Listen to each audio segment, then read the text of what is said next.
If you're an HR professional who works hard to fill roles within your company, keep employees engaged, and build company culture, welcome to America Back to Work, where dreams only work if we do. We'll share wide-ranging issues surrounding pre-employment background screening, HR topics such as recruiting, hiring, labor trends, and company culture, as well as broader HR-influenced business topics such as customer experience, service level excellence, and protecting what matters through best practices in prevention, protection, and corporate security. America Back to Work is brought to you by S2 Verify. Here's your host, Arnette Heintze. Welcome to America Back to Work, brought to you by S2 Verify, where our purpose is to help you hire with confidence and manage insider risk.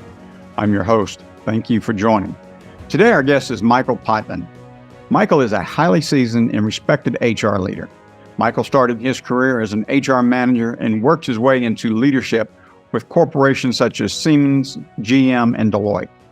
Michael is the founder and CEO of Scorched Talent. Michael, thank you so much for joining us today, and I'm excited to get your perspective on recruiting. Would you mind giving us a little bit more background on your career and the work you've experienced? Sure, I appreciate it. And that's a nice intro. And, you know, the way you make it sound, I sound like a big deal. You are. It's not. But kind of the Reader's Digest version, I graduated a while ago. I'll leave it at that, from a small Jesuit college in central New York, in Syracuse specifically, called Lemoyne College, in a degree specifically called Human Resources and Industrial Relations. So it was kind of even parts human resources. And because it was in the Northeast, a while ago, heavy-handed into labor relations, employment law, even collective bargaining. So, to your point, for the first 2/3 of my career, I was able to work for some pretty monolithic companies, and I learned a lot of great things on what to do right, a lot of things on what not to do, which I probably, to be fair, have learned more of that than anything else. Had some time in between there where I actually ran a full desk as an executive contingent recruiter. Spent some time at Deloitte, like you said, and then for the last 10 years, I've hung up my shingle as Scorched Talent. So I'm a little unique as an HR person that I have third-party recruitment background. I worked my way up as an HR generalist and had the chair as CHRO and consulted. So I feel I have a unique perspective on some of this and where some of these, I think issues occur, some maybe points of interest to focus on as we're all looking to try to make recruitment, I think, a little bit better. That's great. So, as we about enter 2024, recruiting's got a lot of challenges with it today. And what do you think some of those broader talents that we should be bringing up today should be? Well, the first one, will be at first kind of sound unpopular, and you'll understand why in a minute, but recruiting answers to human resources. And you'll think, well, yeah, of course. Well, unfortunately, I can tell you a lot of my colleagues who have come up through HR as generalists, maybe even through, comp and benefits, they don't have a lot of access to recruiting outside of, partnering with them sometimes. Recruiters are salespeople. They're very strategic. And if you don't understand what goes on in their day, the fact that they might need actual marketing help, you need to incentivize them like a salesperson, or at least you really should. I think that's a part of it. And when I go into some of my clients, I see, rightfully so, that the CHRO is so aligned with the rest of their team that they have a tendency to be a little tone deaf, if the company's large enough, to their VPs of recruiting or talent management, or they're just not hearing their recruiters that, hey, there's too many steps in the process. The managers have what my father used to call a champagne appetite with a beer pocketbook. Or, they have their job description really is a list a 7-year-old brings to Macy's to visit with Santa and say, I want all these 98 things, and they have no idea what's going on. So that there's just some broken communication, a lack of understanding, in my opinion, of the recruitment process. And I think we're still trying to do what worked in 2003, in 2023 and beyond. Yeah. So when you hear a company say they can't find anyone, mm-hmm. I've heard you comment before that you think it's most often due to a broken process. Can you dig into that a little bit for us? it is kind of like I just mentioned, trying to do things 20 years ago. Unfortunately, on LinkedIn, for example, there's a huge, I have a tendency to post a lot of content and respond to a lot of content. And there's, with a number of recruiters out of work, along with other people, the whole fight about the green banner, open to work banner, it has been a huge bugaboo. And there does seem to be a bias to that. You have one camp saying, you know what, don't put that on there because it makes you seem desperate. On the other hand, it's, well, no, that's what it's there for. I'm open to work. Like, why would that be a problem? And there's a lot of, I think, unconscious biases that are there. I mean, some might be the natural pillars of unconscious bias. I talk to people that are probably mid to career and beyond, and, sometimes ageism is in there. Like, why wouldn't you speak to someone who has great competency and skill? They might be a little bit more expensive, but they're going to come in and be able to hit the ground running. So trying to take, I think, these biases and remove them, I think, is part of the problem. And then, from a broken process, which is anywhere from, the steps there might be 7 or 8 steps, 2 assessments, 12 people in the process, and it takes 4 months for a mid-level manager. That just doesn't make sense. And, I think some of it is, and when I speak to my clients, they're very concerned about getting it wrong. So they make up for it by adding, more people to the party, and it just waters everything down. It makes it longer and convoluted. So that is one of the things that I very much try to counsel my clients is less is more that way. But you're right, it is a broken process. And, there's a few other things I know that we'll speak to with recruiter competency, the expectations of management, things of that nature. But it begins with no one knows how to go to market. And I think that's an important first step. Totally agree. So I've heard some discussion about burnout with recruiters. What do you think contributes to some of this burnout? And ultimately, does that burnout impact companies and what they're trying to achieve? I think it does. What I've seen over the last year and a half, now there was a lot of recruiters that were laid off, I think, in tech, but there's also seems to be this knee-jerk reaction after that last year that, oh boy, we better stay ahead of things because it feels like recession, smells like recession. We need to stay ahead of that. And there's just not enough recruiters out there. So what they've done is the people that they've had, like companies always do, that kind of don't use their heads, quite frankly, is you get rid of maybe good employees, which, it's not like it was 20 years ago where when you had rifts, you get rid of driftwood. You might get rid of some of the most expensive people and some of the best people because they happen to be a line item that's a topic for another podcast. But, the burnout, I think, specifically comes in the form of you have one recruiter doing the work of 3. So you combine that with the other side of it, where I think that recruiters need to have their expectations managed sometimes. That again, when I'm with clients, they forget, some of them, that it's an exempt level position. And most recruiters that are any good, between all the follow-up, the setting of appointments, checking background checks, moving people through the process, having a feedback session, that's not a 40-hour-a-week job. So you have mismanagement of expectations. You don't have enough staff. Those two things together, I think specifically are what's causing the burnout. I also see the good news is that there are more companies, from what I've seen, that are hiring people and kind of taking a step back and saying, okay, I see that we probably went too far and cut too many people. Our hiring never really went away. And with the recession not really happening, maybe yet, with the recession not happening yet, maybe we can continue with our hiring processes and our hiring needs. So it's a very weird spot in the marketplace, but it's also a bit of a roller coaster with the recruiters. They have all this work to do, but they don't know if they should start or stop because there's always the threat of layoffs. So it's both a mental thing, I think, as well as an emotional, if that makes sense. Yeah. So I've heard some discussion about unprofessional behavior in recruiting. Can you give some insight into that? What type of behavior is happening out there, and what are companies doing to address that? I think the biggest one is ghosting. Ghosting, I think, has happened forever. I'm not going to sit here as someone that might come from a certain generation and blame other generations, like, well, we didn't do that in our day, sort of thing. It's human nature. No one likes to deliver bad news. No one likes to have a tough conversation.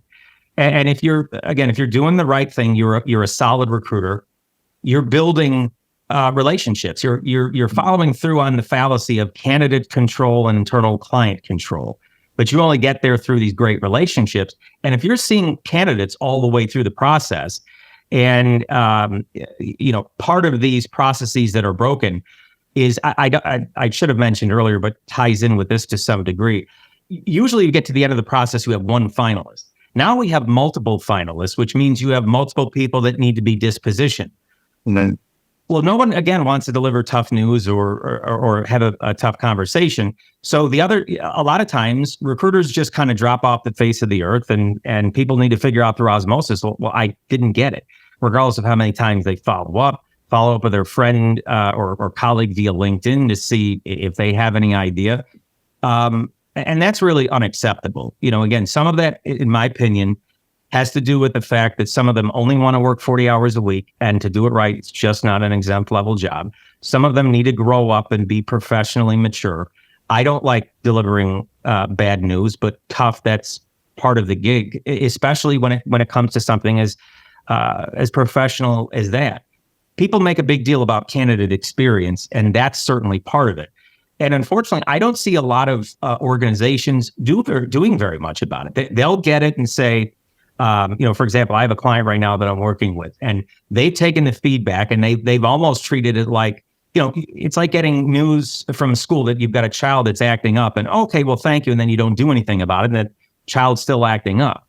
Not that I'm coming in and being like a nanny and giving them some discipline, but I am making them aware that do you understand how this really is a snowball effect? Candidates are very savvy today.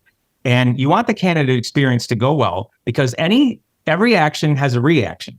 Every way that you act to them, they're going to pick up on and think, geez, is this how it is around here? Well, I guess I didn't want to work there anyway, if this is how it is. So the biggest thing I see as unprofessional behavior with recruiters is ghosting. And then secondary, I think for me personally, is work ethic. For every recruiter that I think that busts their tail and does the 50, 60 hours every week, you have others that mail it in at 4:59 and then complain about everything. But that's more of a professional maturity thing, in my opinion, than anything else.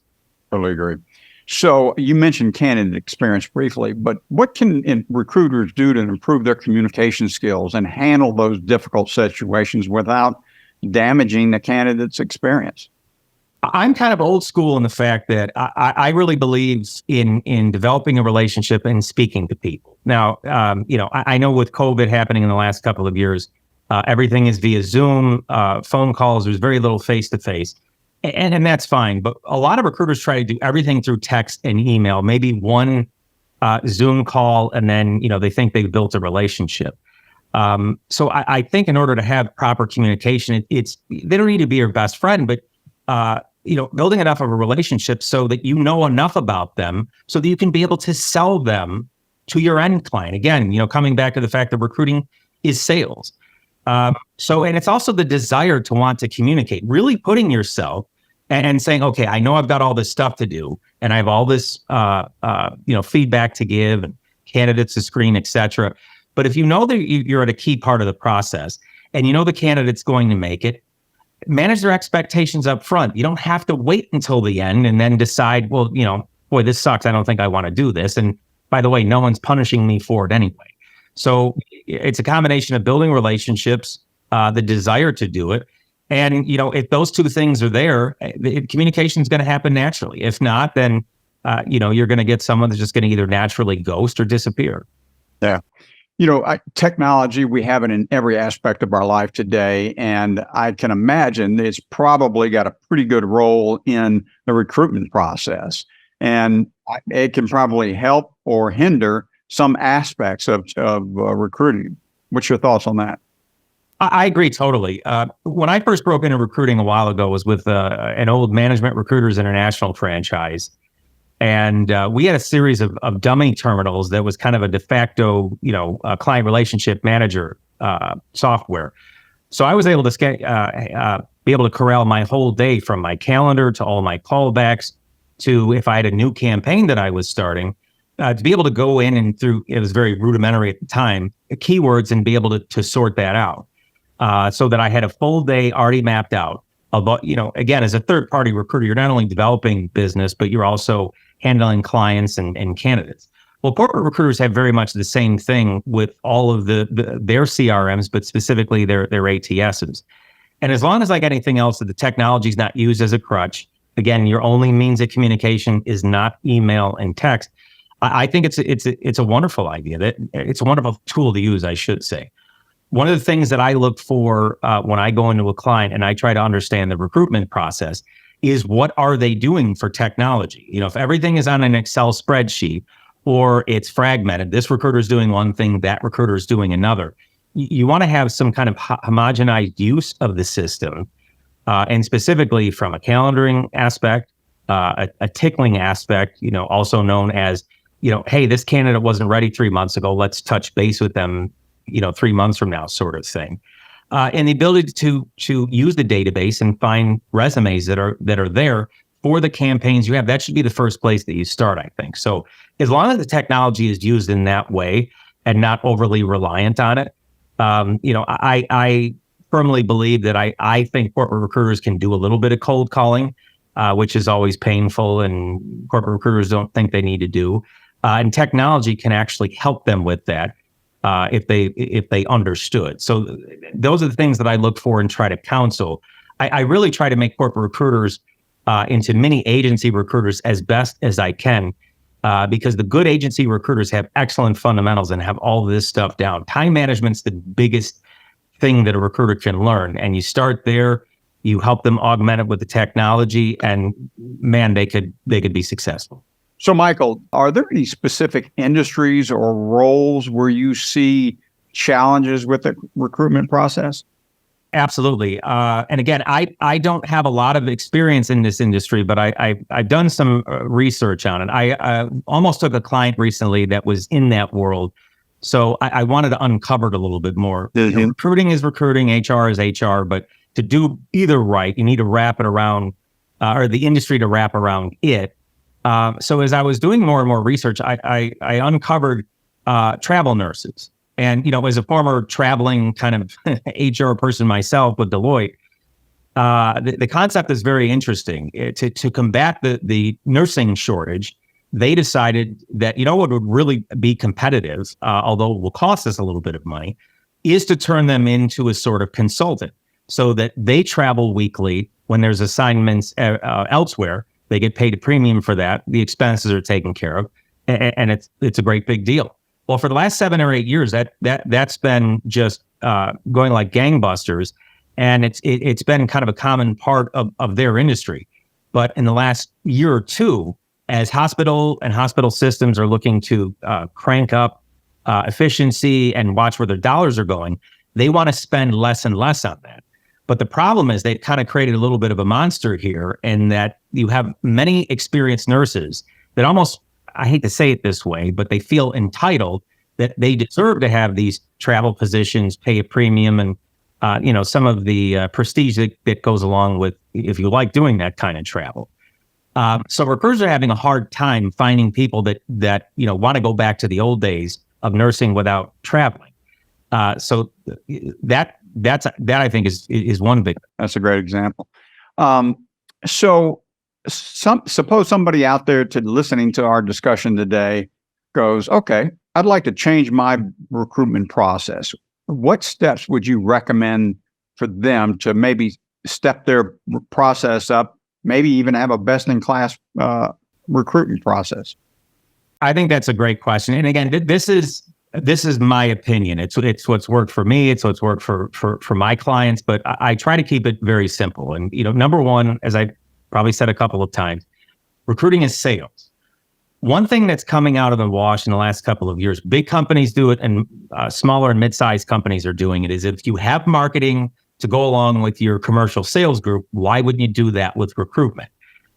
So people are getting more savvy to that and having a marketing strategy. Why us? Why would you come here? And not just what is on the actual website, but to make that part of, I think, a recruiter's conversation as they're looking to attract people. Look at what is going on in the market. If the market is saying people move quickly, candidates are savvy, and compensation's the elephant in the room, and you need to pay what the market is paying, pay attention to those things. Mm-hmm. Again, I kind of said this earlier, less is more. You don't need several assessments. You don't need 10 steps. You don't need 30 people. Go back to what worked. The key people that must make the decision should be in that. And if it ends up being 2 or 3 steps with 4 people, and it takes a month and a half, that is not a bad thing. And I would say the final thing is a streamlined decision-making process.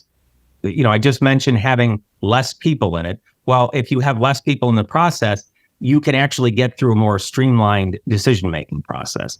And to me, when I've gone into my clients, and of course, these are just general pillars. There's a lot more granularity to this. But to my clients, when I've gone in there and at least put those in play, there's a little bit more, I think, of knowledge of how we can get there quicker. And the last thing I'll say quickly is I like to put in some sort of service level agreement. Now, nothing that's punitive, but if hiring managers know what their steps in the process are and what the timings are, what the timing of those things are, and recruitment shares with them, it's kind of like this well-orchestrated tennis match if it's going well. Again, not meant to be punitive, but kind of let everyone know they have a role to play. And if you expect this position to be filled in a certain amount of time, this is the role you need to play and then time to do so. So those are the 4 or 5 pillars I would put in generally to fix, I think, a process and hopefully streamline it. Great insight. Michael, thank you so much. So we come to the close here, but before we sign off, I'd like to ask you a question that I present to all of our guests, which is if S2 Verify were to conduct a background investigation on you, would there be any surprises?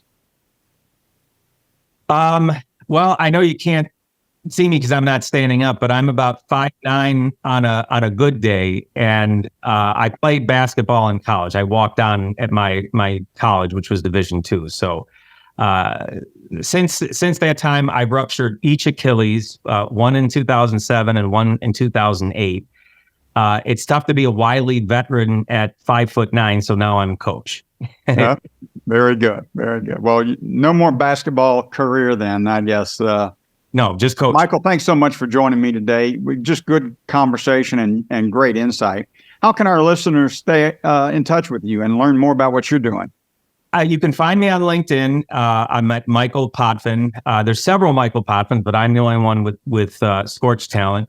And every day I post content there. I usually can find me to comment in some way, shape, or form.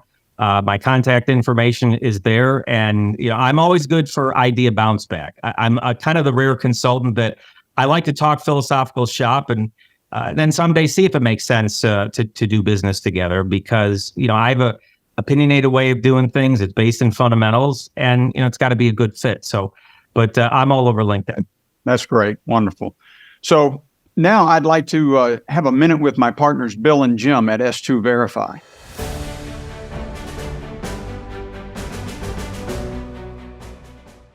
One of the areas of focus for all of us at S2 Verify has been, giving fast, accurate, compliant, and very reasonably priced background screening services. However, I often hear in the industry of clients that have to wait 5, 7, 10 days to get just simple background checks done. Can you summarize what average turnaround times, Bill, we're currently providing to our clients? Yeah, so our average turnaround time is under 24 hours. So that's the average across, all broads of spectrum. Some get reported within minutes. Some may take three days depending on the jurisdiction. But one of the things we've done is automate the processes where there's, as soon as an order is placed, we review it just to make sure it's accurate. We can take the information out that we don't need and make sure that it's the right background check. And then we release it in the system. And within, minutes, it's actually processing. And so a lot of the instant process, are done. It builds the the address history off the credit header data, and then we go to do the actual background check. So simultaneously, it's ordering all this information at the same time. Whereas, some background check companies are actually doing it one by one. And so they're taking it from, I'm looking up a Massachusetts search. As soon as that's done, then I'll go over here and, start a verification. Then I'll go do the education. Ours is doing everything simultaneously. So we're reporting things much faster than our competition. And I also think some clients aren't fully aware of the value of partnering with S2 Verify is when we look at an individual, we can report to the client the number of addresses they've lived in, because many times the reporting of information is siloed in those individual jurisdictions where people have lived. But if they didn't report it on their applicant process, it could go undetected by the employer. The previous, the credit header data will pull wherever they've lived, and it'll automatically populate that county or that federal jurisdiction or that state. So.